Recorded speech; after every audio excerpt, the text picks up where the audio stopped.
And let's begin with an update on what's happening with cyclone Biparjoy. It's made a landfall near the Jakhau port in Gujarat's Kutch district with the eye of the storm spanning 50 kilometers in diameter. The landfall process is currently underway with strong winds and heavy rainfall. The cyclone poses a serious threat to the affected areas. The IMD, that's the India Meteorological Department, has issued warnings about the potential for extensive damage and the risk of flooding in low-lying areas. Thousands of people from vulnerable regions have been evacuated. Additionally, multiple response teams for relief and rescue operations are on standby. It is essential for people in the affected regions to follow the instructions and guidelines provided by the local authorities. Stay updated with the latest weather forecast and take necessary precautions to ensure their safety. The aftermath of the cyclone will also require sustained efforts for rehabilitation, reconstruction and providing relief to affected communities. The cyclone Biparjoy एक very severe cyclone storm जैसे सौराष्ट्र कच्छ की coast की तरफ आगे बढ़ रहे हैं। 8:30 बजे लिया गया ऑब्जर्वेशन के हिसाब से साइक्लोन बिपरजॉय एक वेरी सीवियर साइक्लोन स्टॉर्म के हिसाब से 115 से 125 किलोमीटर प्रति घंटा विंड स्पीड के साथ कराची और मांडवी के बीच में जखाऊ की आसपास तट को हिट कर रहा है। साइक्लोन के लिए टीम ऑलरेडी डिप्लॉयड है। प्री साइक्लोन फेज में इवैक्यूएशन बहुत इंपॉर्टेंट काम है जिसमें स्टेट गवर्नमेंट, एनडीआरएफ, एसडीआरएफ काम कर रही है। और साइक्लोन का इम्पैक्ट के बाद जैसा प्रोग्रेस होता है, क्योंकि कई बार रोड कम्युनिकेशन डिस्टर्ब हो जाता है, पेड़ गिर जाते हैं जिसमें एनडीआरएफ मेनली काम करती है, फ्लड आता है, अगर इवैक्यूएशन करना है तो बोट के साथ हमारी टीम जाके इवैक्यूएट करके सेफ जगह ले जाती है। तो जिस तरह से ग्राउंड सिचुएशन में इसका इम्पैक्ट होगा, हमारी टीम, स्टेट की टीम काम करती रहेगी। अभी लैंडफॉल होने का बाद बाय मिडनाइट जो वेरी सीवियर साइक्लोनिक स्टॉर्म है वो सीवियर साइक्लोनिक स्टॉर्म होने का संभावना है। तब भी विंड स्पीड का जो इंटेंसिटी घटने का संभावना है। देन ग्रेजुअली फर्दर भी इंटेंसिटी विंड स्पीड घटने का संभावना है। कल तक by tomorrow morning wind speed further घटने का संभावना है, बट टुमारो इवनिंग तक mostly wind speed like normal होने का संभावना है। आप इधर तस्वीरें दिखाइए किस तरीके से ये जो पहला डिस्पेंसर है इस पेट्रोल पंप का वो क्षतिग्रस्त हुआ है और उसके नीचे ये शेड का हिस्सा टूटकर गिरा है। इसके साथ ही जहां तक आपकी नजर जाएगी इसके नीचे जाना खतरनाक है, खतरे से खाली नहीं है, क्योंकि ऊपर की ये तस्वीरें देखिए किस तरीके से शेड के हिस्से हवा के थपेड़ों की वजह से टूटकर कमजोर हो रहे हैं। बिल्डिंग टूट चुकी है, पेच इसके ढीले हो चुके हैं। ये नीचे का हिस्सा बीच का डिस्पेंसर भी करीब करीब क्षतिग्रस्त हो चुका है। इसके साथ ही पेट्रोल पंप के दूसरे हिस्से में ये आपको तस्वीरें नजर आएंगी कितनी दूर तक शेड टूटकर नीचे गिरा है। ये एक डिस्पेंसर कुछ ठीक हालत में बचा है, हालांकि जहां भी शेड टूट रहा है, गिर रहा है, बीच में हवा और उसके बीच में आप ये तस्वीरें देखिए किस तरीके से हवा के तपेड़े बार बार इसके शेड टूट रहे हैं, गिर रहे हैं, ऊपर नीचे हो रहे हैं।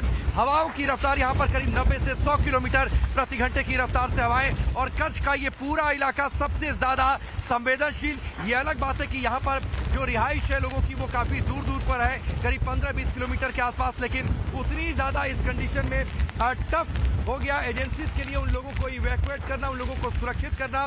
कच्छ के पूरे इलाके में अगर हम पूरे गुजरात की अगर बातचीत करते हैं तो जितने लोग इवैक्यूएट किए गए हैं, सुरक्षित जगहों पर पहुंचाए गए हैं, उनमें से 80% लोग अकेले कच्छ के ही हैं। यानी आप समझ सकते हैं कि किस हद तक कच्छ का ये इलाका ये पूरा संवेदनशील है। आज पोर्ट को काफी पहले 2 दिन पहले खाली करा दिया गया था, क्योंकि जखाऊ पोर्ट के आसपास का इलाका सबसे ज्यादा प्रभावशाली माना जा रहा था कि वहां पर सबसे ज्यादा इसका असर। यहाँ पर खूब अंधेरा, जहां तक आपको नजर जाएगी एक लाइट आपको नजर नहीं आएगी। हाँ, इक्का दुक्का गाड़ियों की आती जाती हेडलाइट से आपको एहसास होगा कि सड़कों पर कोई आ जा रहा है। वो भी आप देखिए पुलिस की गाड़ियां लगातार पेट्रोलिंग कर रही हैं।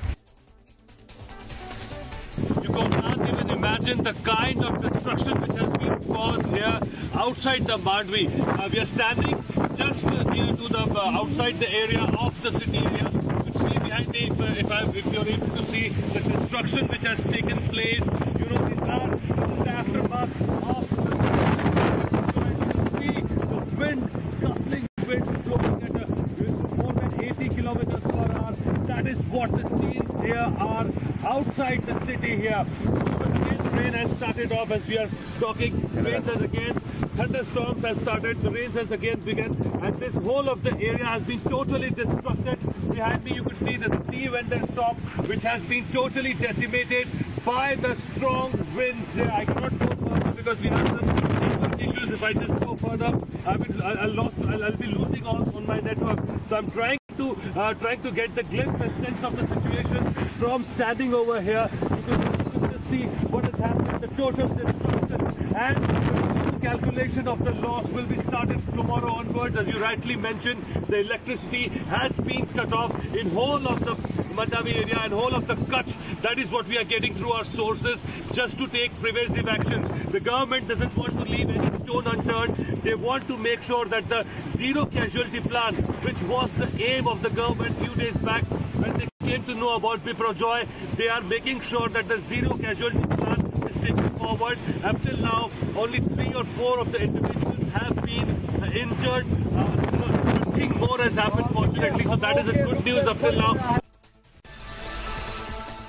द्वारका में जो परिस्थितियां हमने सोची थी, हालात उससे ज्यादा भयावह हैं और दिन भर की रिपोर्टिंग के बाद इस वक्त मैं ये कह सकती हूँ कि जगह जगह नुकसान जरूर हुआ है, जिसका जायजा लेने के लिए खुद हर्ष संघवी जो गृह मंत्री हैं वो अभी कुछ देर पहले यहाँ से निकले हैं।